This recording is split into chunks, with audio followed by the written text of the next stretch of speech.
অবিরামে ভালোবাসার ব্যাকরণে নেই কমা। আলোচিত সমালোচিত বক্তা রফিকুল ইসলাম মাদানী সম্প্রতি গুনাহ থেকে মুক্ত হওয়ার জন্য দ্বিতীয় বিয়ে নিয়ে আলোচনায় এসেছিলেন তিনি।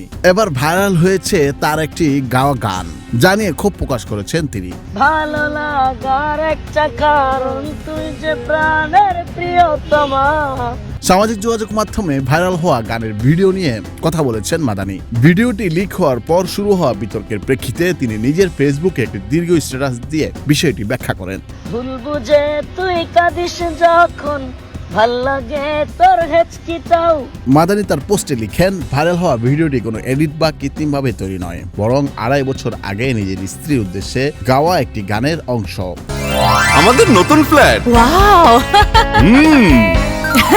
নতুন সোফা, সোয়ান ফোম।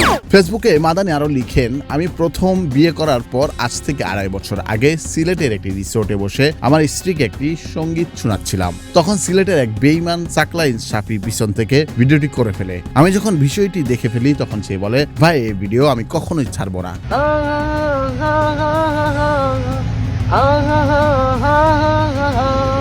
ভিডিওর প্রাইভেসি নিয়ে বিশ্বাসঘাতকতার ব্যাপারে ক্ষোভ প্রকাশ করে তিনি বলেন, আরেকটা ভিডিও তার কাছে ছিল যেটা এক জায়গায় নৌকা দিয়ে ঘুরতে গিয়ে মজা করছিলাম, সেটাও সে ভিডিও করে ফেলে এবং আমি যখনই বলি ভিডিও ডিলিট করুন তখন সে কসম খায়, বলে আমি কখনো ভিডিও কোথাও প্রচার করব না। কিন্তু একটি কথাও সে রাখেনি। সেই বেঈমানের প্রতি কষ্ট পেয়ে বিগত 2 বছর ধরে সিলেটের কোনো জেলায় প্রোগ্রামে যায় না। পরিশেষে মাদানী আওয়ামী সমর্থকদের নিয়ে লেখেন, এখন সেই বিষয়টি নিয়ে আওয়ামী লীগের লোকেরা নতুন করে মজা নিচ্ছে, সাথে কিছু জাতীয় গাদ্দার হিংসুকগুলো নিতে থাক। ভুল বুঝে তুই কাঁদিস যখন, আফসার, বৈশাখী সংবাদ। তোর হেঁচকিটাও অবিরামে ভালোবাসার ব্যাকরণে নেই কমা।